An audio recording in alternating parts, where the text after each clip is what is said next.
Hai korang. Busy ke? Tak. Korang dua couple ke? Oh, ya ke? Boleh tak saya nak tanya dengan korang, tapi korang kena jawab serentak benda ni. Okay, sebelum tu korang ada tak follow Sis Pilih kat TikTok? Rasanya Cuba tengok. Sabar. Ada. Ha. Oh ya, dah follow. Alright, so saya nak tanya ni korang jawab serentak, okay? Okey. Berapa lama dah korang together? 1, 2, 3. 2 tahun. Ha. Belum balik boleh. Mana boleh, kat mana korang kenal? Dari kawan. TikTok. Kawan-kawan. Apa benda yang korang gaduh paling teruk sekali? Sebagai. Perangai sebab Perangai. saya lah tu. Kita ada satu challenge dengan korang. Kalau korang dapat buat ni, kita akan bagi hadiah lah. Boleh?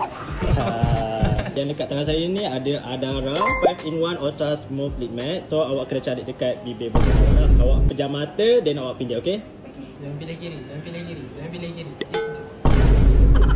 Yang ujung sekali. Cuba tengok kod apa? Kod 110. 110 Rohaya. Bismillahirrahmanirrahim. Okay. Kemut-kemut sikit. Berdasarkan kat bibir dia tu, berapa yang awak rate tu lip matte Adara ni? 9 ataupun 9 atau 8? So ni first time ke awak pakai lip matte? Tak? Ya.